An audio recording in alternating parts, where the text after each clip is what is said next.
पुस्तक हमारी वसीयत और विरासत। इसमें गुरुदेव अभी हमें प्रवास का दूसरा चरण एवं कार्य क्षेत्र का निर्धारण इसके बारे में बता रहे हैं। गुरुदेव बताते हैं कि दादा गुरुदेव ने मथुरा की कार्यशैली आदि से अंत तक किस प्रकार संपन्न की जानी है, इसकी एक सुविस्तृत रूपरेखा उन्होंने आदि से अंत तक समझाई। इसी बीच आर्ष साहित्यिक अनुवाद, प्रकाशन, प्रचार की तथा गायत्री परिवार के संगठन और उसके सदस्यों को काम सौंपने की रूपरेखा उन्होंने बता दी। जो आदेश हो रहा है उसमें किसी प्रकार की त्रुटि नहीं रहने दी जाएगी। यह मैंने प्रथम मिलन की तरह उन्हें आश्वासन दे दिया, पर एक ही संदेह रहा कि इतने विशाल कार्य के लिए जो धनराशि, धन शक्ति और जनशक्ति की आवश्यकता पड़ेगी, उसकी पूर्ति कहाँ से होगी। मन को पढ़ रहे गुरुदेव हंस पड़े और कहा, इन साधनों के लिए चिंता की आवश्यकता नहीं है। जो तुम्हारे पास है उसे बोना आरंभ करो, उसकी फसल 100 गुनी होकर पक जाएगी और जो काम सौंपे गए हैं उन सभी के पूरा हो जाने का सुयोग बन जाएगा। क्या हमारे पास है, उसे कैसे कहाँ बोया जाना है और उसकी फसल कब किस प्रकार पकेगी, यह जानकारी भी उन्होंने दे दी। जो उन्होंने कहा उनकी हर बात गांठ बांध ली। भूलने का तो प्रश्न ही नहीं था। भूला तब जाता जब उपेक्षा होती है। सेनापति का आदेश सैनिक कहाँ भूलता है। हमारे लिए भी अवज्ञा और उपेक्षा करने का कोई प्रश्न ही नहीं था। वार्ता समाप्त हुई। इस बार 6 महीने ही हिमालय रुकने का आदेश हुआ। जहाँ रुकना था वहाँ की सारी व्यवस्था बना दी गई थी। गुरुदेव के वीरभद्र ने हमें गोमुख पहुँचा दिया। वहाँ से हम निर्देशित स्थान पर जा पहुँचे और 6 महीने पूरे कर लिए। लौटकर घर आए तो स्वास्थ्य पहले से ही अच्छा था। प्रसन्नता और गंभीरता बढ़ गई थी, जो प्रतिभा के रूप में चेहरे के इर्द गिर्द छाई हुई थी। लौटने पर जिन्होंने भी देखा उन सभी ने कहा, लगता है हिमालय में कहीं बड़ी सुख सुविधा का स्थान है। तुम वहीं जाते हो और स्वास्थ्य संवर्धन करके लौटते हो। हमने हंसने के अतिरिक्त और कोई उत्तर नहीं दिया। अब मथुरा जाने की तैयारी थी। एक बार दर्शन की दृष्टि से मथुरा देखा तो था, पर वहाँ किसी से परिचय न था। चलकर पहुँच गया और अखंड ज्योति प्रकाशन के लायक एक छोटा मकान किराए पर लेने का निश्चय कर लिया। मकानों की उन दिनों भी किल्लत थी। बहुत ढूंढने के बाद भी आवश्यकता के अनुरूप नहीं मिल पा रहा था। ढूंढते ढूंढते घिया मंडी जा निकले। एक मकान खाली मिला। बहुत दिनों से खाली पड़ा था। मालकिन एक बुढ़िया थी। किराया पूछा तो उसने 15 रुपया बताया और चाबी हाथ में थमा दी। भीतर घुसकर देखा तो उसमें छोटे बड़े कुल 15 कमरे थे। था तो जीर्ण शीर्ण, पर 1 रुपया कमरे के हिसाब से वह महंगा किसी भी दृष्टि से न था। हमारे लिए काम चलाओ भी था। पसंद आ गया और 1 महीने का पेशगी किराया 15 रुपये हाथ पे रख दिए। बुढ़िया बहुत पसंद थी। घर जाकर सभी सामान ले आए और पत्नी बच्चों समेत उसमें रहने लगे। सारे मोहल्ले में कानाफूसी होती सुनी, मानो हमारा वहाँ आना कोई आश्चर्य का विषय हो। पूछा तो लोगों ने बताया कि यह भूतहा मकान है। इसमें जो भी आया जान गंवा कर गया, कोई टिका ही नहीं। हमने तो कितनों को ही आते और जन धन की भारी हानि उठाकर भागते हुए देखा है। आप बाहर के नए आदमी हैं, इसीलिए धोखे में आ गए। अब बात आपके कान में डाल दी है। यदि ऐसा ना होता तो 3 मंजिल 15 कमरों का मकान वर्षों से क्या खाली पड़ा होता। आप समझ बूझकर भी उसमें रह रहे हैं, नुकसान उठाएंगे। इतना सस्ता और इतना उपयोगी मकान अन्यत्र मिल नहीं रहा था। हमने तो उसी में रहने का निश्चय किया। भूतहा होने की बात सच थी। रात भर छत के ऊपर धमा चौकड़ी मस्ती थी। ठठाने, रोने की, लड़ने की आवाज़ें आती। उस मकान में बिजली तो थी नहीं। लालटेन जलाकर गए। ऊपर गए तो कुछ स्त्री पुरुष आकृतियाँ आगे पीछे भागती दिखाई दी, पर साक्षात भेंट नहीं हुई। ना उन्होंने हमें कोई नुकसान पहुंचाया। ऐसा घटनाक्रम कोई 10 दिन तक चलता रहा। एक दिन रात में हम 1 बजे के करीब ऊपर गए। लालटेन हाथ में थी। भागने वालों से रुकने के लिए कहा। रुक गए। हमने कहा, आप बहुत दिनों से इस घर में रहते आए हैं, ऐसा करें ऊपर की मंजिल के 7 कमरों में आप अपना गुजारा कर लिया करें, नीचे के 8 कमरों में हमारा काम चल जाएगा। इस प्रकार हम सब राजीनामा करके रहें, ना आप लोग परेशान हो, ना हमें हैरान होना पड़े। किसी ने उत्तर नहीं दिया। खड़े जरूर रहे। दूसरे दिन से पूरा घटनाक्रम ही बदल गया। हमने अपनी ओर से समझौते का पालन किया और वे सभी उस बात पर सहमत हो गए। छत पर कभी कभी चलने फिरने जैसी आवाज़ें तो सुनाई दी, पर ऐसा उपद्रव ना हुआ जिससे हमारी नींद हराम होती, बच्चे डरते या काम में विघ्न पड़ता। घर में जो टूट फूट थी अपने पैसों से संभलवा ली। अखंड ज्योति पत्रिका पुनः इसी घर से प्रकाशित होने लगी। परिजनों से पत्र व्यवहार यहीं से आरंभ कर लिया। पहले वर्ष में ही 2000 के करीब ग्राहक बन गए। ग्राहकों से पत्र व्यवहार करते, वार्तालाप के लिए बुलाते रहे। अध्ययन का क्रम तो रास्ता चलने के समय में चलता रहा। रोज़ टहलने जाते थे, उसी समय में 2 घंटा नित्य पढ़ाई पढ़ लेते थे। अनुष्ठान भी अपनी छोटी सी पूजा की कोठरी में चलता रहा। कांग्रेस के काम के स्थान पर लेखन कार्य को अब गति दे दी। अखंड ज्योति पत्रिका, आर्ट साहित्य का अनुवाद, धर्मतंत्र से लोकतंत्र की लोक शिक्षण की रूपरेखा, इन्हीं विषयों पर लेखनी अब चल पड़ी। पत्रिका अपने ही हैंड प्रेस से छापते, शेष साहित्य दूसरों प्रेसों से छपवा लेते। इस प्रकार ढर्रा तो चला, पर यह चिंता बराबर बनी रही कि अगले दिनों मथुरा में रहकर जो प्रकाशन का बड़ा काम करना है, प्रेस लगाना है, गायत्री तपोभूमि का भव्य भवन बनाना है, यज्ञ इतने विशाल रूप में करना है जितना महाभारत के उपरांत भी नहीं हुआ, इन सब के लिए धन शक्ति और जनशक्ति कैसे जुटे। इसके लिए गुरुदेव का वही संदेश आंखों के सामने आ खड़ा होता था कि बो और काटो। उसे अब समाज रूपी खेत में कार्यान्वित करना था। सच्चे अर्थों में अपग्रही ब्राह्मण बनना था। इसी कार्यक्रम की रूपरेखा मस्तिष्क में अब घूमने लगी।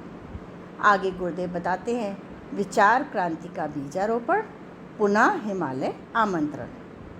इसमें गुरुदेव बताते हैं, मथुरा से ही उस विचार क्रांति अभियान ने जन्म ले लिया, जिसके माध्यम से आज करोड़ों व्यक्तियों के मन मस्तिष्क को उलटने का संकल्प पूरा कर दिखाने का हमारा दावा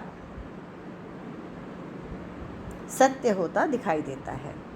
सहस्त्रकुंडीय यज्ञ तो पूर्व जन्म से जुड़े उन परिजनों के समागम का एक माध्यम था जिन्हें भावी जीवन में महत्वपूर्ण भूमिका निभानी थी। इस यज्ञ में 1 लाख से अधिक लोगों ने समाज से, परिवार से एवं अपने अंदर से बुराइयों को निकाल फेंकने की प्रतिज्ञाएं ली। यह यज्ञ नरमेध यज्ञ था। इनमें हमने समाज के लिए समर्पित लोक सेवियों की मांग की और समयानुसार हमें वे सभी सहायक उपलब्ध होते चले गए। यह सारा खेल उस अदृश्य बाजीगर द्वारा संपन्न होता ही हम मानते आए हैं, जिसने हमें माध्यम बनाकर समग्र परिवर्तन का ढांचा खड़ा कर दिखाया। गुरुदेव बताते हैं, मथुरा में ही नैतिक, बौद्धिक, सामाजिक क्रांति के लिए गांव-गांव आलोक वितरण करने एवं घर घर अलग जगाने के लिए सर्वत्र गायत्री यज्ञ समेत युग निर्माण सम्मेलन के आयोजनों की एक व्यापक यज्ञ योजना बनाई गई। मथुरा के सहस्त्रकुंडीय यज्ञ के अवसर पर जो प्रज्ञावान व्यक्ति आए थे, उन्होंने अपने यहाँ एक शाखा संगठन खड़ा करने और एक ऐसा ही यज्ञ आयोजन का दायित्व अपने कंधों पर ले लिया। या यूँ कहें, उस दिव्य वातावरण में अंतः प्रेरणा ने उन्हें वह दायित्व सौंपा ताकि हर व्यक्ति न्यूनतम 1000 विचारशील व्यक्तियों को अपने समीपवर्ती क्षेत्र में से ढूंढकर अपना सहयोगी बनाए। आयोजन 4-4 दिन के रखे गए। इनमें से 3 दिन 3 क्रांतियों की विस्तृत रूपरेखा और कार्य पद्धति समझाने वाले संगीत एवं प्रवचन रखे गए। अंतिम चौथे दिन यज्ञाग्नि के सम्मुख उन लोगों से व्रत धारण करने को कहा गया जो अवांछनीयता को छोड़ने और उचित परंपराओं को अपनाने के लिए तैयार थे। ऐसे आयोजन जहाँ जहाँ भी हुए बहुत ही सफल रहे। इनके माध्यम से प्रायः 1 करोड़ व्यक्तियों ने मिशन की विचारधारा को सुना एवं लाखों व्यक्ति ऐसे थे जिन्होंने अनैतिकताओं, अंधविश्वासों एवं कुरीतियों के परित्याग की प्रतिज्ञाएं ली। इन आयोजनों में अधिकांश के बिना दहेज और धूमधाम के विवाह हुए। मथुरा में 100 कुंडी यज्ञ में 100 आदर्श विवाह कराए गए। तब से यह प्रचलन बराबर चलते आ रहे हैं। हर वर्ष इस प्रकार के आंदोलन से अनेक व्यक्ति लाभ उठा रहे हैं। गुरुदेव बताते हैं, सहस्र कुंडीय यज्ञ से संबंधित महत्वपूर्ण प्रसंगों से जुड़े अनेकानेक रहस्यमय घटनाक्रमों का विवरण बताना अभी जनहित में उपयुक्त न होगा। इस काया को छोड़ने के बाद ही वह रहस्योद्घाटन होगा। ऐसा प्रतिबंध हमारे मार्गदर्शक का है, जो हमने उसे दबी कलम से ही लिखा है। इस महान यज्ञ से हमें प्रत्यक्ष रूप से काफ़ी कुछ मिला है। एक बहुत बड़ा संगठन रातों रात गायत्री परिवार के रूप में खड़ा हो गया। युग निर्माण योजना के विचार क्रांति अभियान एवं धर्म तंत्र से लोक शिक्षण के रूप में उसकी भावी भूमिका भी बन गई। जिन जिन स्थानों से आए व्यक्तियों ने अपने यहाँ शाखा स्थापित करने के लिए संकल्प लिए, लगभग वहीं 2 दशक बाद हमारे प्रज्ञा संस्थान एवं स्वाध्याय मंडल विनिर्मित हुए। जिन स्थायी कार्यकर्ताओं ने हमारे मथुरा से आने के बाद प्रेस प्रकाशन, संगठन प्रचार का दायित्व अपने कंधे पर लिया, वे इसी महान यज्ञ से उभर कर आए थे। संप्रति शांति कुंज में स्थायी रूप से कार्यरत बहुसंख्यक स्वयंसेवकों की पृष्ठभूमि में इस महायज्ञ अथवा इसके बाद देश भर में हुए आयोजनों की प्रमुख भूमिका रही है। गुरुदेव बताते हैं, इससे हमारे स्वयं की संगठन सामर्थ्य विकसित हुई। हमने गायत्री तपोभूमि के सीमित परिकर में ही 1 सप्ताह 9 दिन एवं 1 माह के कई शिविर आयोजित किए।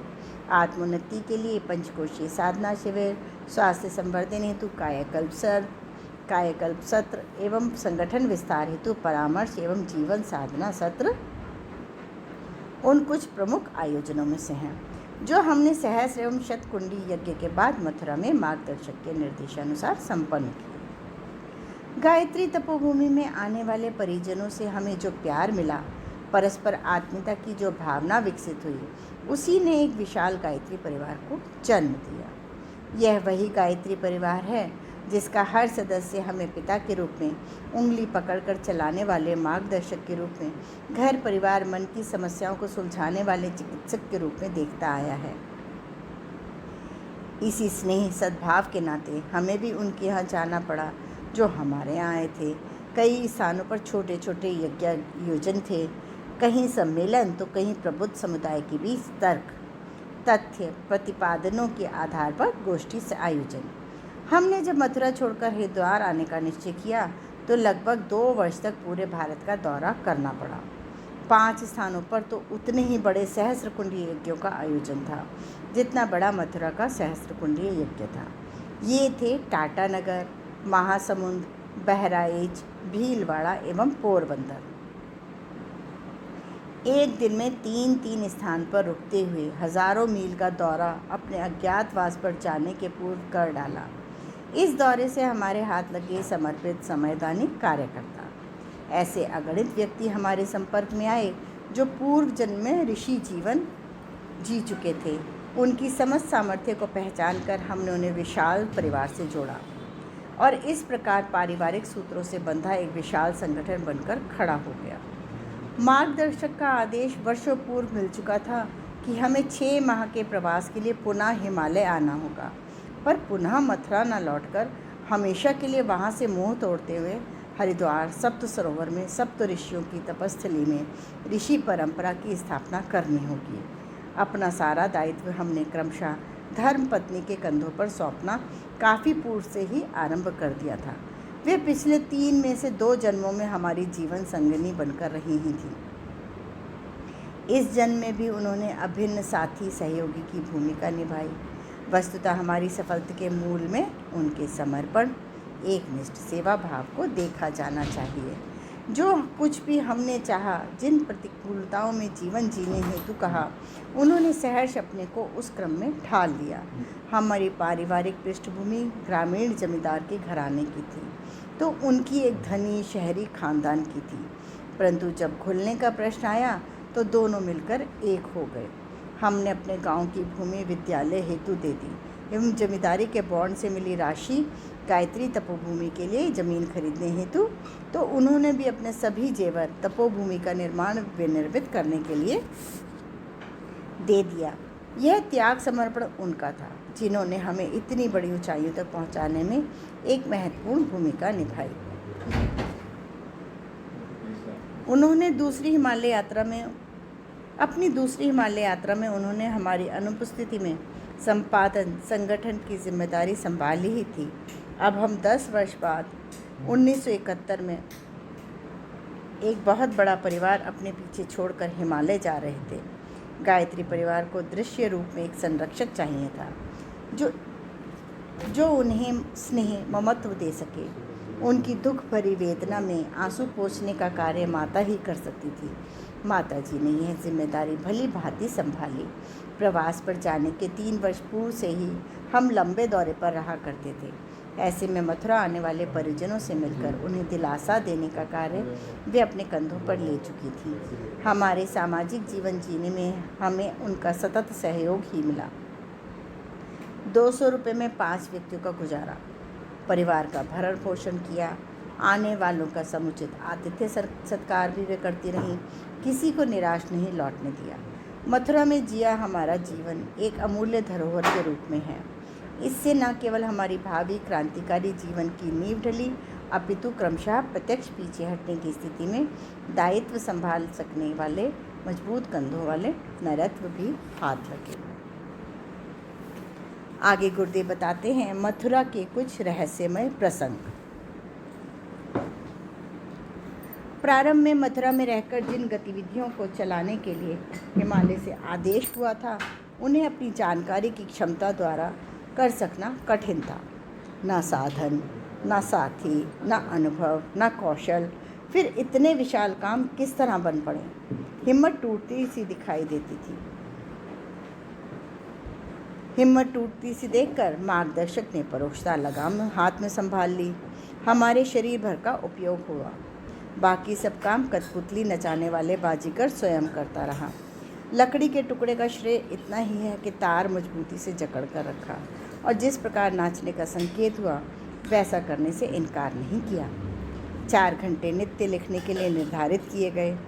लगता रहा कि व्यास और गणेश जी का उदाहरण चल पड़ा है।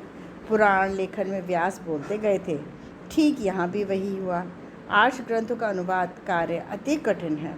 4 वेद, 108 उपनिषद, 6 दर्शन, 24 स्मृतियाँ आदि आदि सभी ग्रंथों में हमारी कलम और उंगलियों का उपयोग हुआ।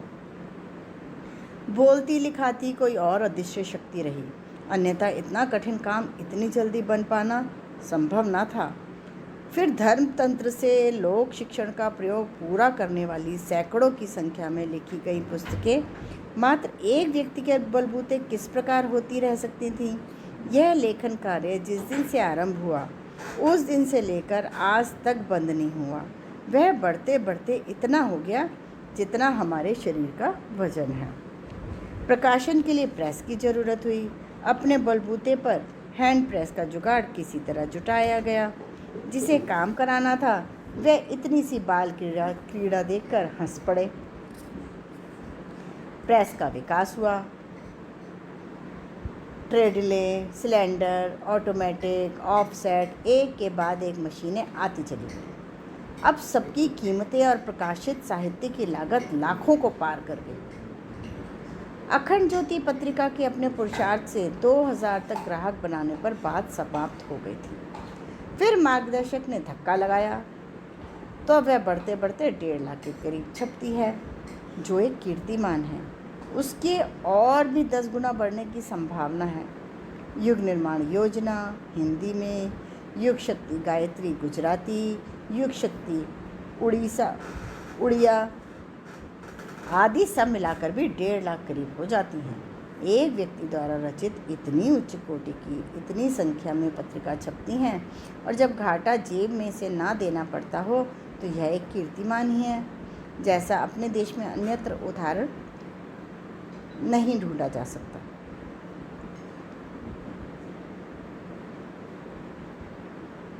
गायत्री परिवार का संगठन करने के निमित्त महापुरस्चरण की पूर्णाहुति के बहाने 1000 कुंडीय यज्ञ मथुरा में हुआ था। उसके संबंध में यह कथन अत्युक्तिपूर्ण नहीं है कि इतना बड़ा आयोजन महाभारत के उपरांत आज तक नहीं हुआ। उसकी कुछ रहस्यमयी विशेषता ऐसी थी जिनके संबंध में सही बात कदाचित ही किसी को मालूम हो। 1 लाख नैष्ठिक गायत्री उपासक देश के कोने कोने से आमंत्रित किए गए। वे सभी ऐसे थे जिन्होंने धर्म तंत्र से लोक शिक्षण का काम हाथों हाथ संभाल लिया और इतना बड़ा हो गया जितना कि भारत के समस्त धार्मिक संगठन मिलकर भी पूरा नहीं होते।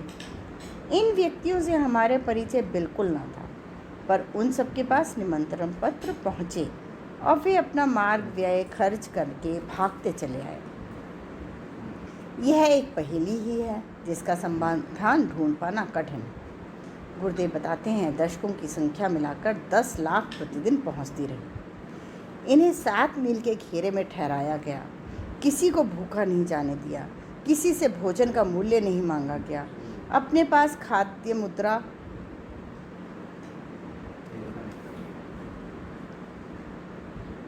खाद्य सामग्री मुट्ठी भर थी, इतनी जो एक बार में 20,000 के लिए भी पर्याप्त न होती, पर भंडार अक्षय हो गया। 5 दिन के आयोजन में प्रायः 5 लाख से अधिक भोजन कर गए। पीछे खाद्य सामग्री बच गई जो उपयुक्त व्यक्तियों को बिना मूल्य बांटी गई। व्यवस्था ऐसी अद्भुत रही जैसी 1000 कर्मचारी नौकर रखने पर भी नहीं कर सकते थे। ये रहस्यमय बातें हैं। आयोजन का प्रत्यक्ष विवरण तो हम दे चुके हैं, पर जो रहस्यमय था सो अपने तक सीमित रहा। कोई यह अनुमान न लगा सका कि इतनी व्यवस्था, इतनी सामग्री कहाँ से जुट सकी। यह सब अदृश्य सत्ता का ही तो खेल था। सूक्ष्म शरीर से वे ऋषि भी उपस्थित हुए थे जिनके दर्शन हमने प्रथम हिमालय यात्रा में किए थे। इन सब कार्यों के पीछे जो शक्ति काम कर रही थी उसके संबंध में कोई तथ्य किसी को विदित नहीं।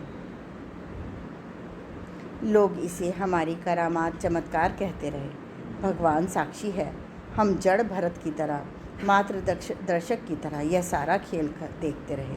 जो शक्ति इस व्यवस्था को बना रही थी उसके संबंध में कदाचित ही किसी को कुछ आभास हुआ हो।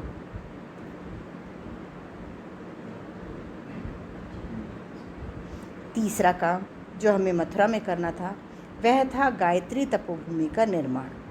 इतने बड़े कार्यक्रम के लिए छोटी इमारत से काम नहीं चल सकता था। वह बनना आरंभ हुई। निर्माण कार्य आरंभ हुआ। हमारे आने के बाद भी अब तक बराबर ही चलता रहा है। प्रज्ञा नगर के रूप में विस्तृत हो रहा है। जो मथुरा गए हैं, गायत्री तपोभूमि की इमारत और उसका प्रेस, अतिथि व्यवस्था, कार्यकर्ताओं का समर्पण भाव आदि देख कर आए हैं। वे आश्चर्यचकित होकर रह गए हैं। इतना सामान्य दिखने वाला आदमी किस प्रकार इतनी भव्य इमारत की व्यवस्था कर सकता है? इस रहस्य को जिन्हें जानना हो उन्हें हमारी पीठ पर काम करने वाली शक्ति को ही इसका श्रेय देना होगा,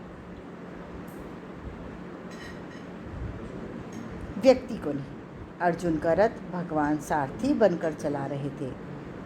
जिन्होंने जिताया था वह जीत का श्रेय अर्जुन को मिला और राज्याधिकारी पांडव बने। इसे कोई चाहे तो पांडवों का पुरुषार्थ पराक्रम कह सकता है, पर बात वस्तुतः वैसी थी नहीं। यदि होती तो द्रौपदी का चीर उनकी आंखों के सामने कैसे खींचा जाता। वनवास काल में जहाँ तहाँ छिपे रहकर जिस तिस की नगण्य सी नौकरियाँ क्यों करते फिरते। हमारी क्षमता नगण्य है, पर मथुरा जितने दिन रहे वहाँ रहकर इतने सारे प्रकट और अप्रकट कार्य जो हम करते रहे उनकी कथा आश्चर्यजनक है।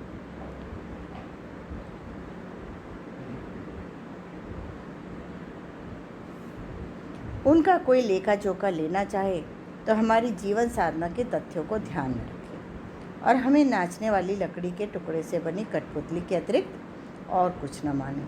यही समर्पण भाव हमारी जीवन गाथा का केंद्र रहा है। यही हमने संपर्क में आने वालों को भी सिखाया।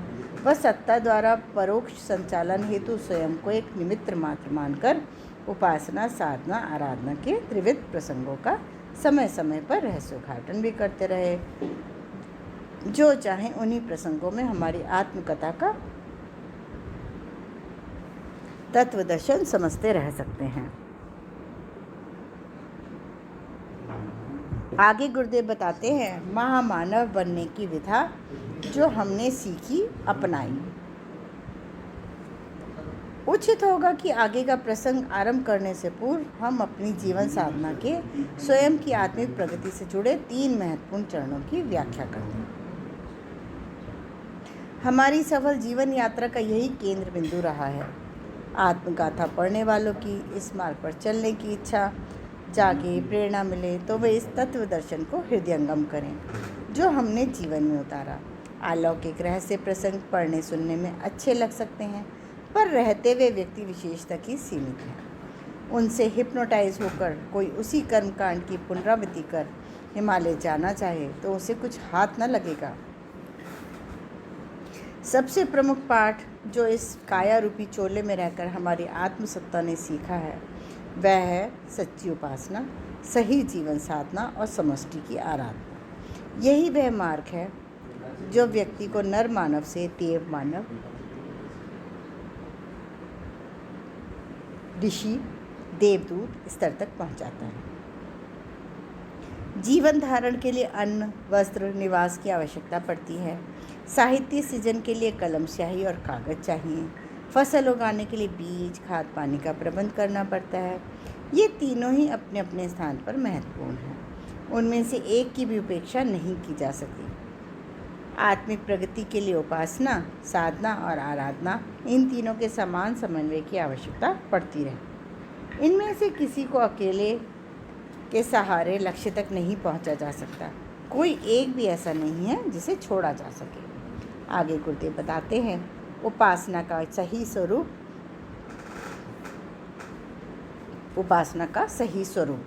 गुरुदेव बताते हैं, भूल यह होती रही कि जो पक्ष इसमें सबसे गौण था उसे पूजा पाठ की उपासना मान लिया गया और उतने पर ही आदि अंत कर लिया गया। पूजा का अर्थ है हाथों और वस्तुओं द्वारा की गई मनोहार, दिए गए छिटपुट उपहार, उपचार। पाठ का अर्थ है प्रशंसा परक ऐसे गुणगान जिनमें अतिथियाँ ही भरी पड़ी हैं। समझा जाता है कि ईश्वर या देवता कोई बहुत छोटे स्तर के हैं। उन्हें प्रसाद, नैवेद्य, नारियल, इलायची जैसी वस्तुएं कभी मिलती नहीं। पाएंगे तो फूल कर कुप्पा हो जाएंगे। जागीरदारों की तरह प्रशंसा सुनकर चरणों को निहाल कर देने की उनकी आदत है। ऐसी मान्यता बनाने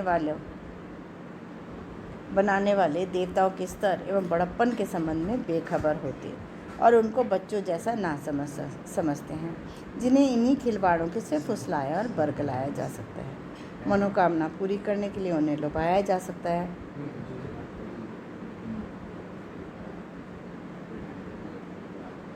भले ही वे उचित हों या अनुचित, न्याय संगत हों या अन्यायपूर्ण, आम आदमी इसी भ्रांति का शिकार है। तथा कथित भक्तजनों में से कुछ संपदा या सफलता मांगते हैं, कुछ स्वर्ग, मुक्ति और सिद्धि की फिराक में रहते हैं। कईयों पर ईश्वर दर्शन का भूत चढ़ा रहता है।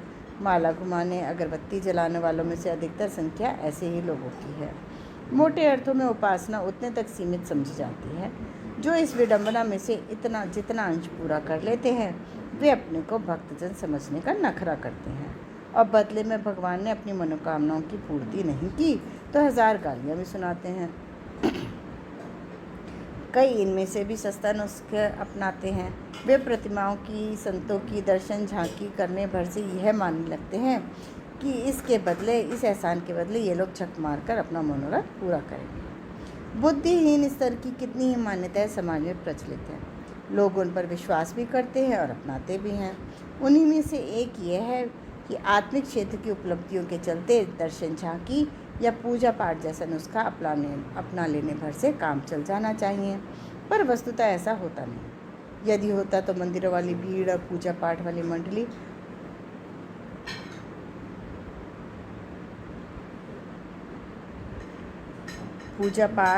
मंडली अब तक कब की आसमान के तारे तोड़ लाने में सफल हो गई होती।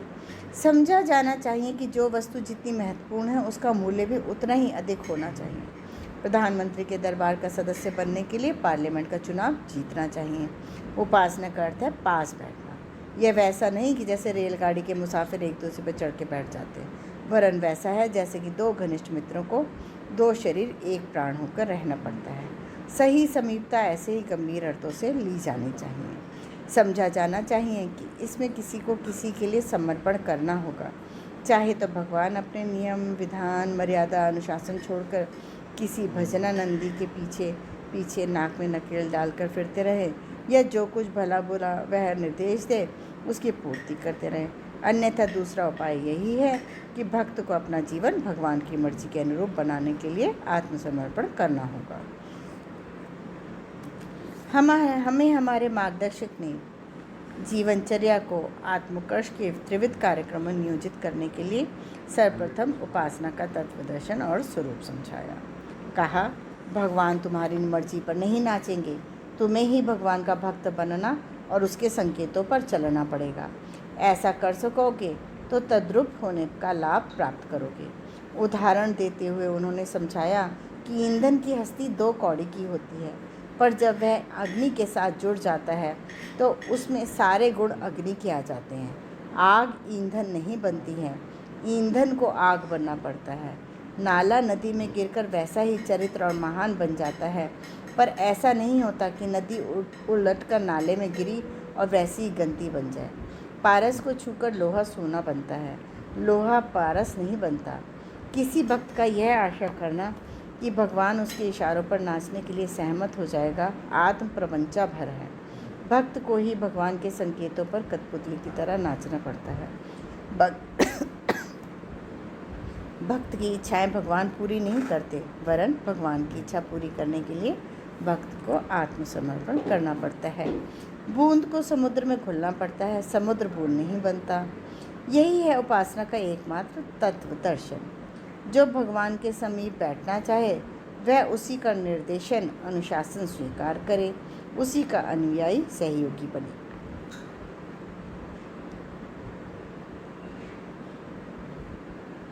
गुरुदेव बताते हैं, हमें वैसा ही करना पड़ा।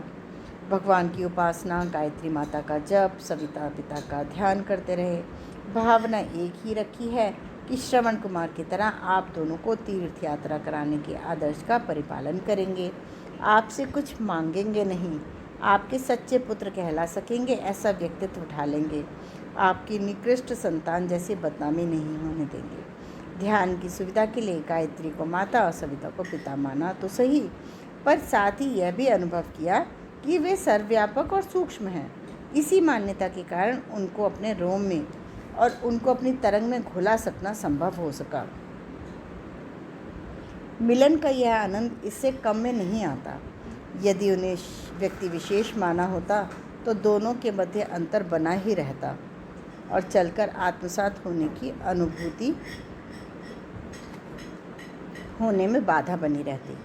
अभ्यास के लिए आरंभिक चरणों में अपने को बेल, भगवान को वृक्ष मानकर उनके साथ निबटते हुए उतनी ऊंचाई तक जहां पहुंचने की मान्यता ठीक है। इसी प्रकार अपने को वंशी और भगवान को वादक मानकर उनके द्वारा अनुशासित, अनुप्राणित किए जाने का ध्यान भी सुविधाजनक पड़ता है। बच्चे के हाथ में डोरी और इसके इशारों पर पतंग के आकाश तक उड़ जाने का ध्यान भी उत्साहवर्धक है। यह तीनों ही ध्यान हमने समय समय पर किए हैं और उनसे उत्साहवर्धक अनुभूतियाँ भी प्राप्त की हैं, पर सबसे सुखद प्राणवान अनुभूति एकाकार अनुभव में हुई। पतंगे का दीप पर आत्मसमर्पण करना, पत्नी का पत्नी के हाथों अपना शरीर, मन, धन, वैभव सौंप देना, भक्त को भगवान के साथ तादात्म्य में मिलाने का एक अच्छा अनुभव है। उपासना काल में इन्हीं कृत्यों को अपनाते हुए जप और ध्यान की प्रक्रिया पूरे करते रहा गया। हमारी उपासना क्रिया प्रधान नहीं, श्रद्धा प्रधान रही है। निर्धारित जप संख्या को पूरा करने का अनुशासन कठोरतापूर्वक पाला गया। प्रातः 1 बजे उठ बैठने और निर्धारित संकल्प को पूरा करने में कभी भी कदाचित ही आपत्ति कारण भूल हुई। जो कमी पड़ी है उसकी अगले दिन पूर्ति कर ली गई। उपेक्षा में भी नहीं डाला गया। इतने पर भी इस अवधि में भावनाओं से ओतप्रोत रहने की मन स्थिति बनाए रखने का अभ्यास किया गया और वह सफल भी होता रहा। समर्पण, एकता, एकात्मकता, अद्वैत की भावनाओं का अभ्यास आरंभ में कल्पना के रूप में किया गया था। पीछे वह मान्यता बन गई और अंत में अनुभूति सी प्रतीत होने लगी। गायत्री माता की सत्ता कारण शरीर में श्रद्धा, सूक्ष्म शरीर में प्रज्ञा और स्थूल शरीर में निष्ठा बनकर प्रकट होने लगी। यह मात्र कल्पना ही तो नहीं है, इसके लिए बार बार कठोर आत्म परीक्षण किया जाता रहा। देखा कि आदर्श जीवन के प्रति, समष्टि के प्रति इतनी श्रद्धा बढ़ रही है या नहीं। उनके लिए प्रलोभनों और दबावों से इनकार कर सकने की स्थिति है या नहीं। समय समय पर घटनाओं के साथ जोड़कर भी परख की गई। पाया गया कि भावना परिपक्व हो गई है। उसने अपना स्वस्थ साधन श्रद्धा का वैसे ही बना लिया जैसा कि ऋषि कल्प साधक बनाया करते हैं। गायत्री माता मात्र स्त्री शक्ति के रूप में छवि दिखाती हैं। अब प्रज्ञा बनकर विचार संस्थान पर आच्छादित हो चली। इसका जितना बन पड़ा विश्लेषण किया जाता रहा। अनेक प्रसंगों पर हमने परखा भी है कि समझदारी, जिम्मेदारी, बहादुरी के रूप में प्रज्ञा का समन्वय आत्मचेतना की गहराई तक हुआ है या नहीं।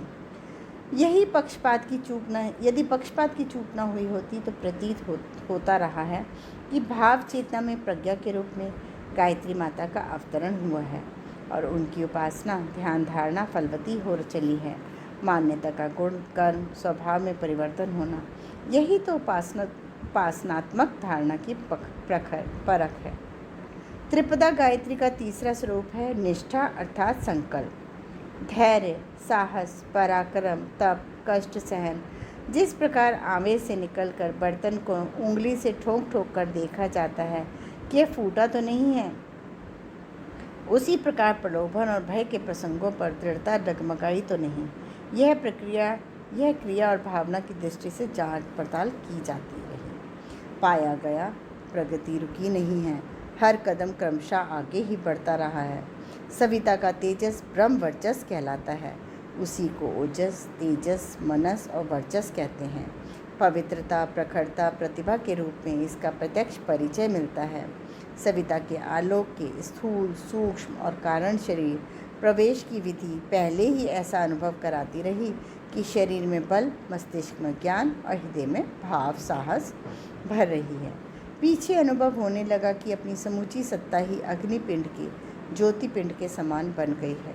नस नस में, कण कण में अमृत संव्याप्त हो रहा है। सोमरसपान जैसी तृप्ति, तुष्टि, शांति का आनंद मिल रहा है। संक्षेप में यही है कि हमारी 4 घंटा नित्य की नियमित उपासना का उपक्रम उस समय ऐसी अच्छी तरह कटता रहा मानो आधे घंटे में ही समाप्त हो गया। कभी न ऊब हुई, न थकान, न जमाई। हर घड़ी में नसों में आनंद का संचार और ब्रह्म सानिध्य का अनुभव होता रहा। यह सहज, सरल, स्वाभाविक प्रक्रिया चलती रही है।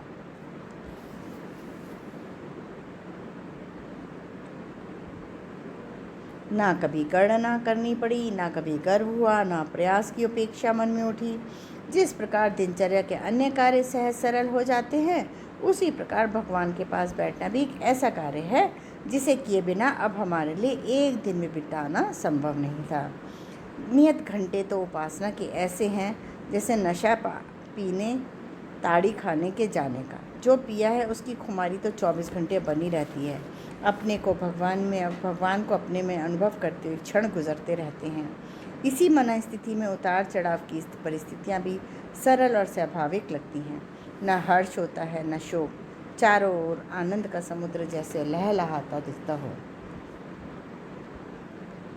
जिधर भी देखते हैं भगवान ही दिखता है, आगे भी पीछे भी। जिधर चलते हैं वह भी साथ चलता है, बॉडीगार्ड की तरह, पायलट की तरह। उसकी उपस्थिति हर घड़ी परिलक्षित होती रहती है। समुद्र तो बूंद नहीं बन सकता, पर बूंद के समुद्र बन जाने की अनुभूति में अब कोई संदेह नहीं रह गया है। उसकी उपस्थिति में ना निश्चिंतता की कमी है, ना निर्भयता की।